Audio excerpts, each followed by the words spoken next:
Bonjour et bienvenue dans Une graine germe, le podcast qui laisse la place à chaque petite graine de germer, chaque petite idée d'évoluer pour devenir une grande action. Je suis Alexandra, une jeune femme simple, sans prétention, qui voue une passion pour la déconstruction des modes de vie et des pensées, la remise en question pour vivre une vie toujours plus vibrante dans le respect de soi, d'autrui et de notre planète. Dans Une graine germe, pas de tabou. Je vous partage mes pensées, mes expériences en tout genre, mes tests ou encore mes évolutions au fur et à mesure qu'elles se présenteront à moi. J'ai pour ambition que mes paroles attiseront votre curiosité et susciteront votre intérêt le temps d'un épisode ou plus. En plus de mon podcast Éclosion par hygiène de vie centré sur la santé au naturel et la santé naturelle de la femme, j'ai désiré ajouter cette nouvelle émission à la palette de ce que je peux offrir au monde en tant que naturopathe et femme engagée.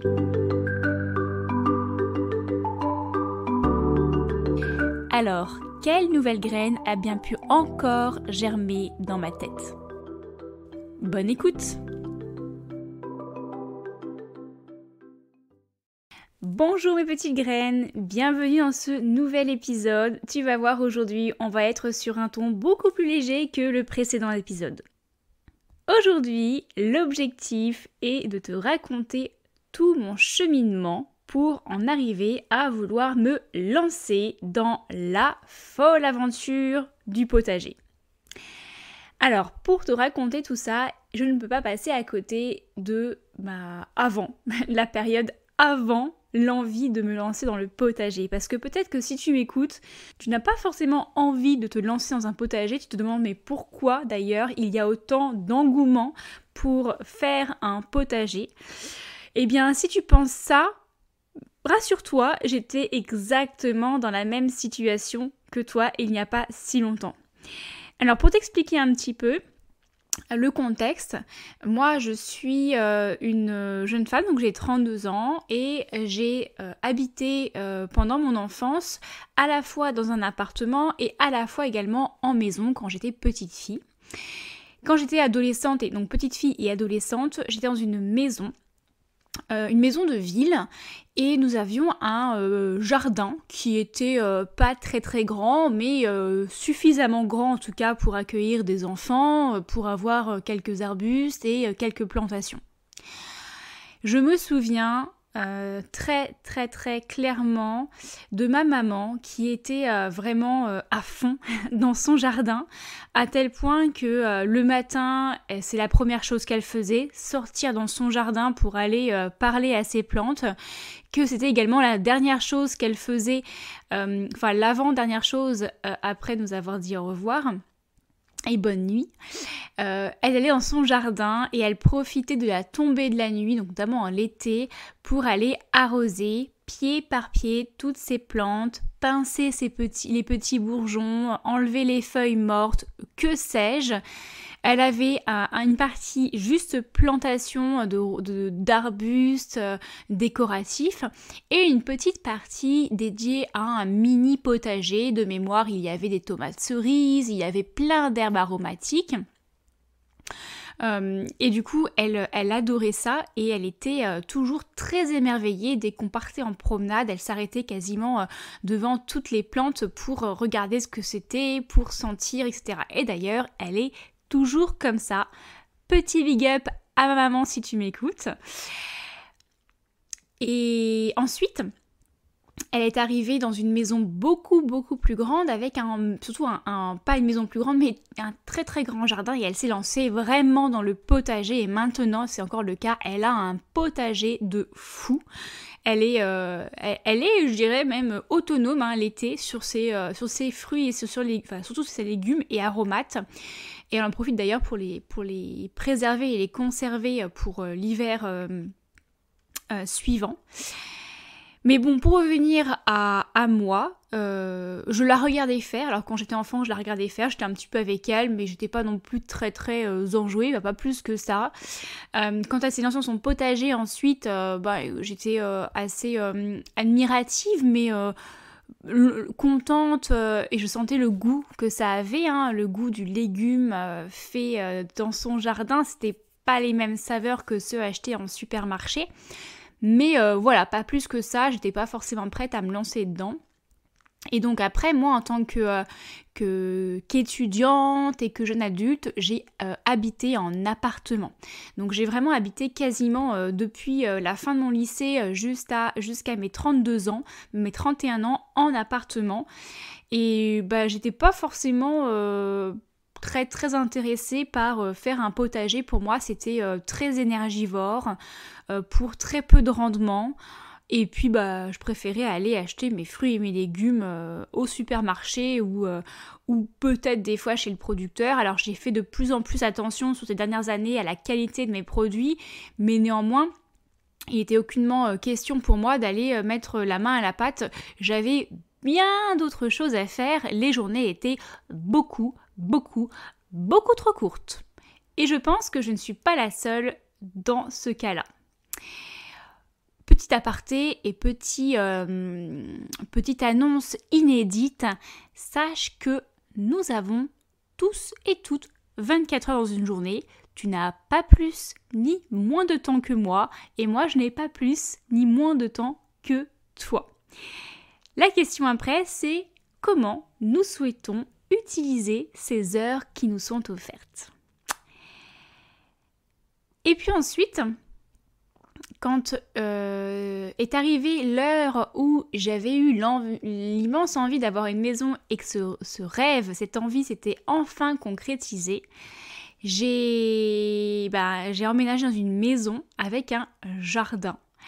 Et là, en fait, petit à petit, sans même que je n'y pense concrètement ou que je me dise il faut absolument que tu te lances dans ton potager, j'ai tranquillement émis l'idée que c'était quelque chose qui était potentiellement intéressante pour aussi avoir une activité autre que les activités professionnelles, de médias, ordinateur, téléphone, etc.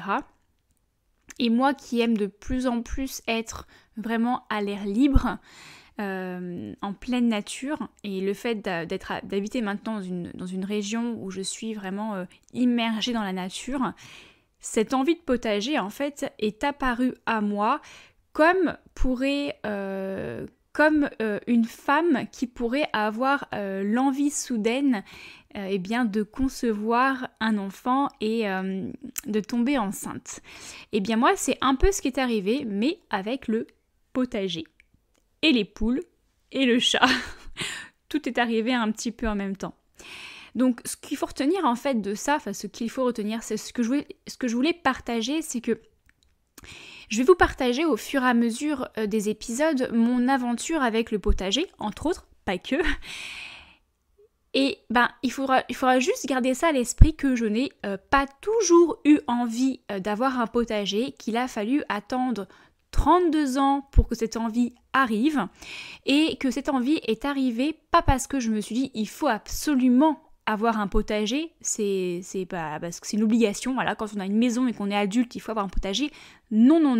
Ma maman ne m'a jamais d'ailleurs mis la pression sur quoi que ce soit en me disant tu vas pas faire un potager quand même, ce serait bien, ça te ferait du bien, etc. Absolument pas. Mais en fait, cette envie est venue naturellement. Et parce qu'elle est venue naturellement, eh bien cette envie est encore plus intense. Voilà.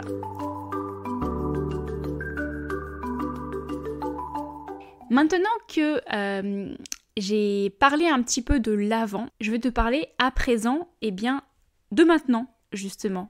Où j'en suis et pourquoi j'ai décidé de me lancer dans l'aventure du potager.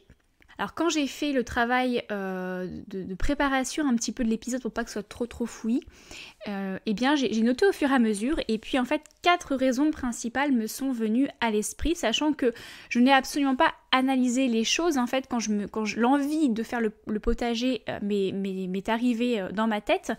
Je n'ai pas analysé la situation, mais c'est là a posteriori quand j'ai voulu poser un petit peu mes idées que les raisons sont venues naturellement. Donc j'en ai listé 4 que je vais te partager dès maintenant. Alors, il n'y a aucun ordre chronologique particulier par ordre d'importance, je te le dis juste au fur et à mesure que ça me vient en tête. La première raison, c'est qu'en fait, avec ce changement de vie, le fait de côtoyer la nature tous les jours, contrairement à avant où j'étais dans une vie citadine, le fait d'être au contact d'animaux aussi tous les jours, mes animaux, les miens, enfin ceux que j'accueille chez moi et puis aussi ceux que je rencontre au gré de mes balades quotidiennes en pleine nature, j'ai vraiment ressenti l'envie de me reconnecter à la terre. Tu vois, cette envie-là de plonger tes mains dans la terre, de sentir que c'est vivant. J'ai vraiment eu envie de ça, en fait. C'est très, très, très étrange comme sensation. Je sais pas si ça te parle, si c'est quelque chose que tu as déjà éprouvé, si toi tu as déjà un potager ou si tu es dans la réflexion d'en faire un peut-être, c'est quelque chose que tu ressens. Moi c'est vraiment cette envie de me dire je plonge mes mains dans la terre et j'ai l'impression d'être vraiment connectée à elle, cette terre qui est finalement ma maison, au final notre maison. J'ai vraiment ressenti ça. Et aussi le fait de vouloir encore plus prendre l'air, ne pas uniquement prendre l'air parce que je vais me balader à l'extérieur de chez moi. Là, c'est prendre l'air chez moi, dans mon jardin ou sur mon balcon pour les personnes qui pourraient être en appartement. Mais le fait de me dire, je suis en extérieur et je respire l'air extérieur, de grandes bouffées d'oxygène à côté de mes poules et de me dire... Oui, je me sens vivante quoi. C'est fou, mais c'est vraiment ça qui me traverse en fait quand je suis en extérieur et en extérieur dans mon jardin. Et forcément, vient avec ça aussi le fait de vouloir vraiment savoir d'où proviennent les légumes que je mange. Alors, je n'ai aucunement vocation à devenir complètement autonome avec mon potager parce que, comme tu le verras par la suite...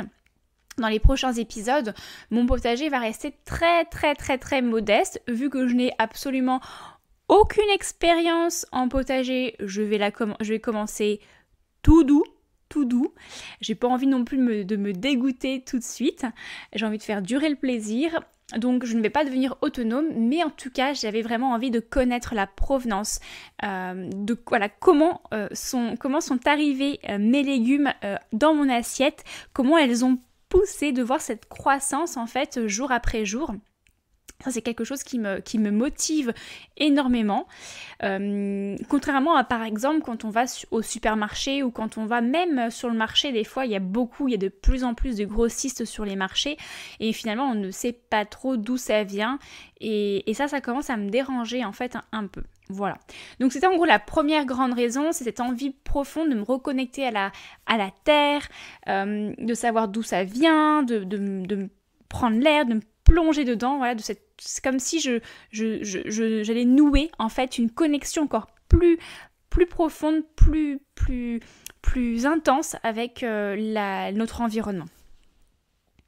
La deuxième raison, c'est pour aussi un aspect écologique.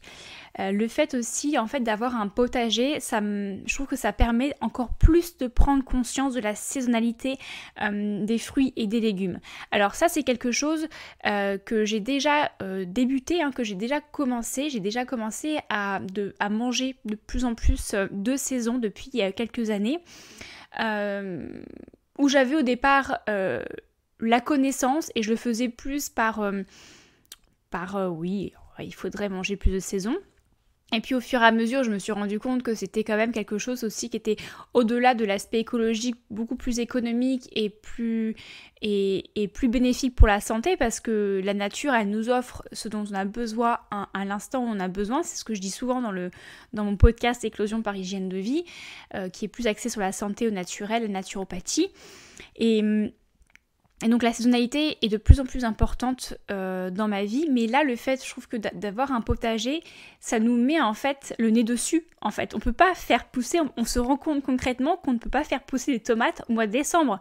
Ça ne va pas, ou alors si on le fait, c'est au détriment d'une grosse organisation, selon l'endroit où on se situe, mais une grosse organisation, de la logistique, de l'apport d'énergie extérieure peut-être. Et donc ça, c'est pas très éco-friendly, j'ai envie de dire. Donc voilà, en fait, c'est me dire, c'est de confronter tout simplement à la saisonnalité et encore plus l'accepter et en profiter et surfer sur la vague de chaque saison. C'est aussi, ce qui va avec aussi l'aspect écologique, être un peu plus autonome. Donc comme je disais juste avant, l'objectif c'est de ne pas être 100% autonome, en tout cas pas pour le moment, pas pour 2022. Je ne pense pas pour 2023, ou en tout cas il faudra vraiment que je multiplie ma surface et je le ferai si et seulement si ma première expérience de potager se déroule bien et que je n'en suis pas dégoûtée. Mais en tout cas, l'objectif d'aller vers plus d'autonomie alimentaire, le fait aussi d'apprendre à conserver mes légumes par exemple d'été pour les manger un peu plus tard si j'ai une grosse récolte. Il y a plein de modes de conservation possibles que l'on peut faire soi-même. D'ailleurs je ferai un épisode dédié à ce sujet parce que tous les modes de conservation ne sont pas forcément idéaux et ce sera un épisode que je ferai qui sera un mix entre l'impact écologique de chaque méthode de conservation, mais également l'aspect nutritionnel. Donc là, je prendrai ma casquette de naturopathe aussi pour peut-être t'aiguiller sur tel ou tel mode de conservation en fonction des objectifs recherchés. Mais c'est quelque chose auquel j'ai déjà réfléchi, donc c'est sûr que ça va arriver prochainement sur le podcast Une graine germe. Donc l'autonomie alimentaire, apprendre à conserver ses propres légumes et petit à petit me détacher des grosses entreprises industrielles, grosses chaînes de supermarchés et aussi de grossistes qui n'ont pas toujours et rarement le bon mindset derrière en fait leur agriculture. Voilà, les supermarchés de toute façon ce n'est que de la revente et ils prennent beaucoup. Derrière les producteurs n'ont plus grand chose. Ou alors ils travaillent avec des producteurs qui ont les moyens de se payer des labels et les petits producteurs qui n'ont pas les moyens, ils sont complètement délaissés. Et du coup c'est ces producteurs locaux qui sont plus proches de chez nous, qui nous feraient peut-être ne pas nous déplacer, donc économiser en impact CO2, réduire notre impact CO2, finalement ces petits producteurs-là, ils ne peuvent plus survivre parce que les grosses chaînes, les gros supermarchés, les gros grossistes prennent le dessus avec des prix des prix de concurrence, une concurrence très rude, et donc moi j'ai vraiment envie de soutenir, à la fois d'avoir un potager pour pouvoir être autonome, mais en parallèle, pour compléter mon autonomie, de soutenir les petits producteurs proches qui n'ont peut-être pas une agriculture bio, en tout cas qui n'ont pas le label, mais qui ont une agriculture raisonnée. Voilà, donc ça va avec en fait pour moi, cette deuxième raison, l'aspect écologique et aussi l'aspect humain derrière.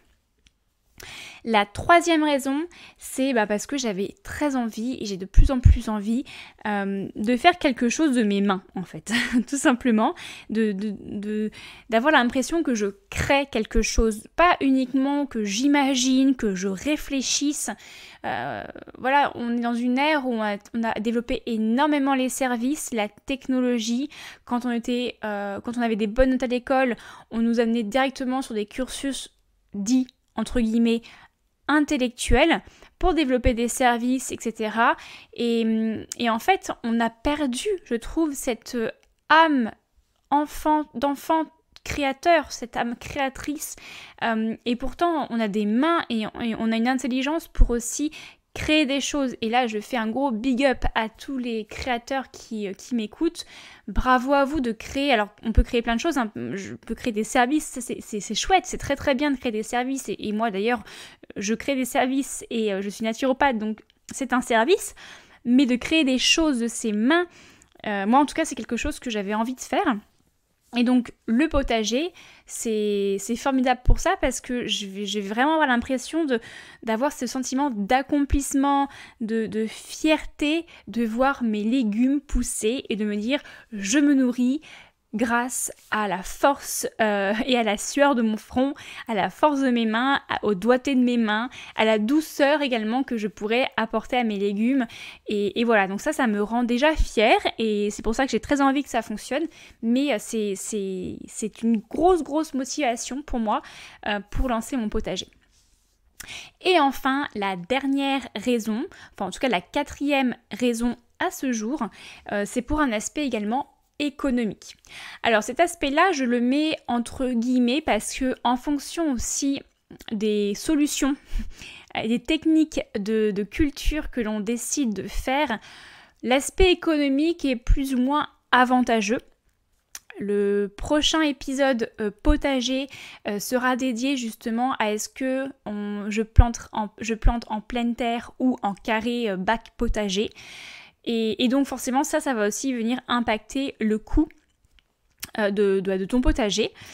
Mais néanmoins, il est quand même certain que lorsque l'on récolte ses propres fruits et légumes de saison et qu'on reste sur des produits qui sont français, locaux, etc. et qu'on ne vient pas commencer à planter un bananier ou des mangues, ça va rester quand même beaucoup moins cher que d'acheter des choses en supermarché ou chez des grossistes à qualité équivalente. Attention, effectivement, si on commence à acheter des produits au rabais qui ne sont pas quali, qui viennent de très loin, qui ont été négociés en gros, mais qui au final ne sont absolument pas qualitatifs, qui n'ont absolument aucune propriété nutritive, ils seront moins chers. Oui, ça je suis d'accord. Par contre, à qualité nutritionnelle comparable, je suis certaine que le fait de consommer ses légumes de son propre potager coûte au final beaucoup moins cher.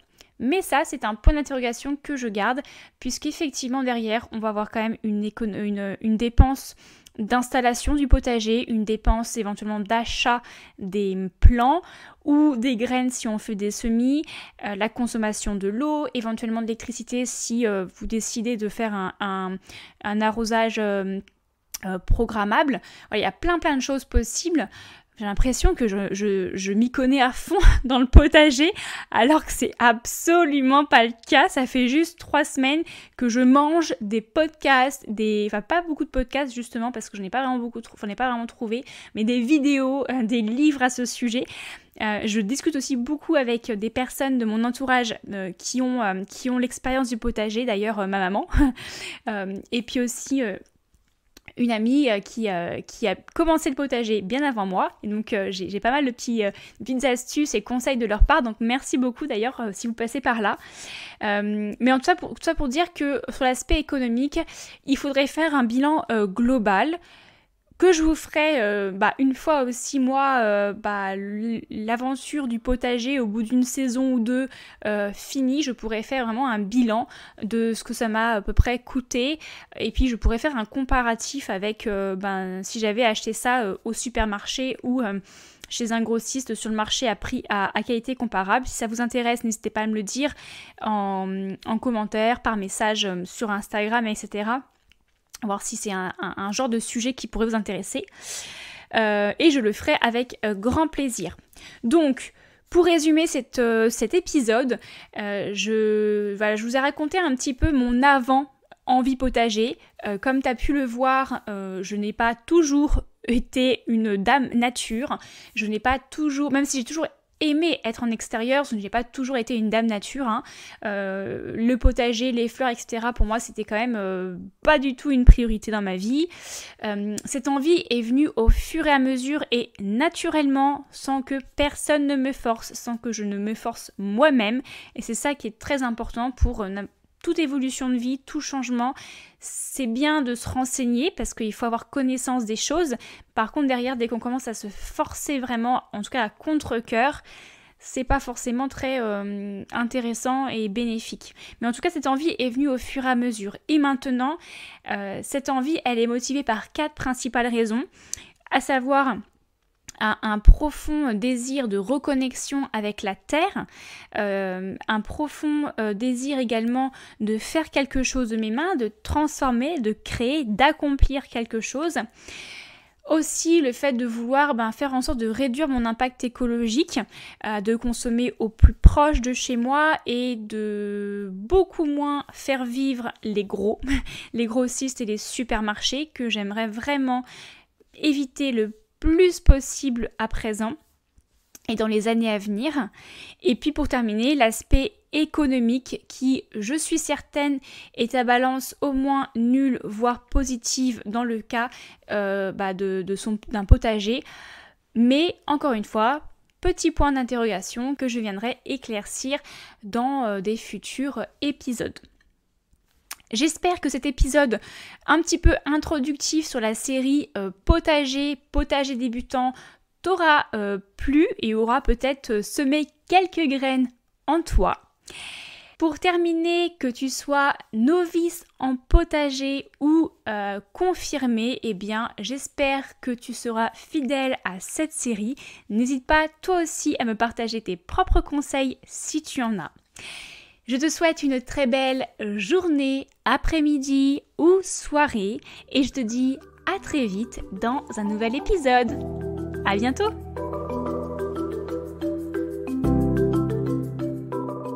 Toi aussi, tu aurais une pensée à partager ou peut-être tu es en désaccord avec ce que je viens de dire? Alors contacte-moi que l'on en discute autour du micro. Autant que notre discussion profite au plus grand nombre. Et on ne cesse jamais d'apprendre et d'évoluer. Tu aimes cette émission et tu penses qu'elle peut être utile à d'autres personnes, n'hésite pas à la partager au plus grand nombre, à tes amis, à ta famille ou encore à tes collègues. Ce podcast est réalisé avec tout mon cœur et doit son existence à toutes ces magnifiques personnes qui lui sont fidèles depuis ses débuts. Pour contribuer de façon ponctuelle ou mensuelle afin que ce podcast gratuit, indépendant et sans publicité continue à vous inspirer et à remuer des choses dans votre tête, vous pouvez réaliser un don sur mon compte Tipeee dont le lien sera en description. Et à présent, je laisse cette petite graine germer dans votre tête et je vous dis à bientôt pour semer une nouvelle graine.